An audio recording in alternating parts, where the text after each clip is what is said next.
أعوذ بالله من الشيطان الرجيم بسم الله الرحمن الرحيم أما بعد.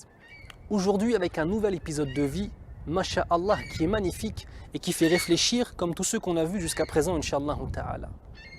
Celui de l'homme à qui Allah Azza wa Jal avait donné un grand bienfait.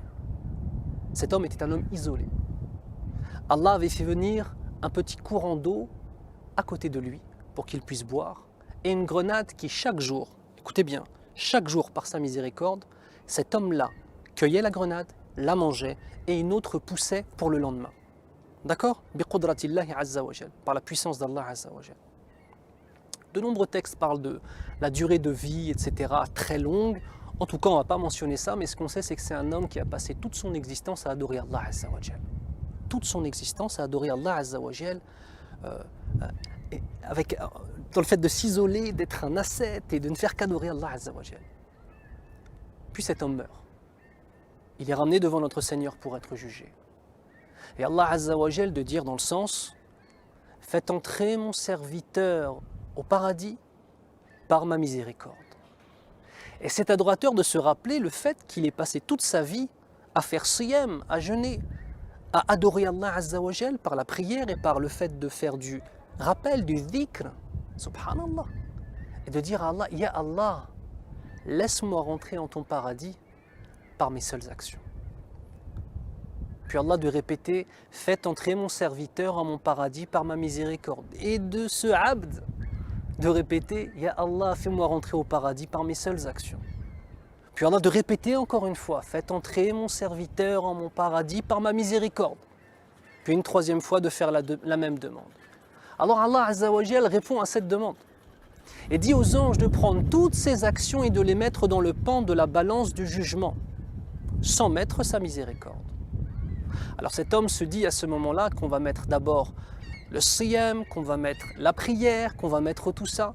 Allah commence par lui donner les ni'am de base, les bienfaits de base, en commençant par le bienfait d'avoir donné la vue à son serviteur.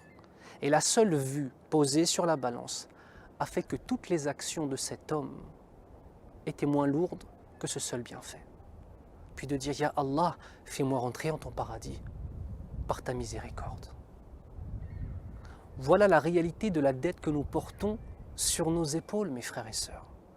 Ça veut dire, au-delà même des bienfaits qu'Allah te donne dans ton risque, c'est-à-dire dans ce qu'Allah Azza wa Jal te donne de subsistance, dans ta santé, dans les biens, dans ton épouse ou ton mari ou tes enfants, rien que ce que tu portes, la vue, l'ouïe, la parole, tes sens, tout cela, même si tu passes toute ta vie à adorer Allah Azza wa Jal, ne faisant que cela, tu n'arriveras même pas, nous n'arriverons même pas à rembourser cette dette.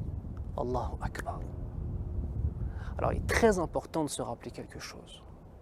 Savoir dire Alhamdulillahi Rabbil Alamin.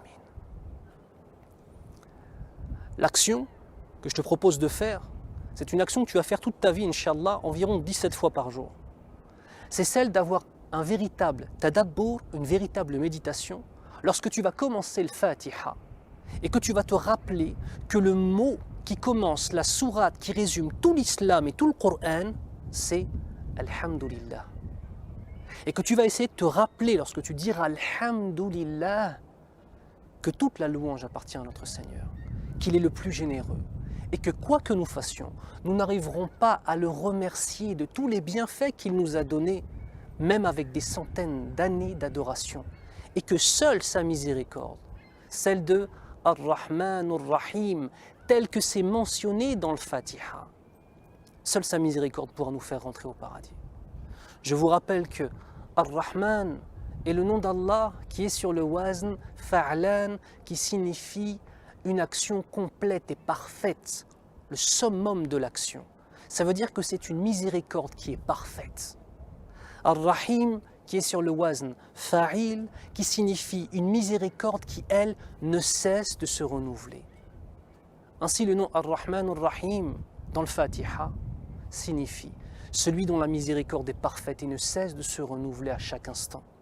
Et n'oubliez pas toutes les parts de miséricorde, les 99 qu'Allah Azza wa Jalla a réservées pour les croyants au jour du jugement. soyons reconnaissants et comprenons que même le fait d'adorer Allah, c'est l'émanation de sa miséricorde, car c'est Allah qui a mis dans ton cœur la volonté de l'adorer. C'est Allah qui a fait en sorte que tu puisses l'adorer, qui accepte et qui te récompense. Demande à Allah Azza wa Jal de faire en sorte que nous soyons des hommes et des femmes qui réellement savent remercier et savent dire Alhamdulillah. Wassalamu alaikum wa rahmatullahi wa barakatuh.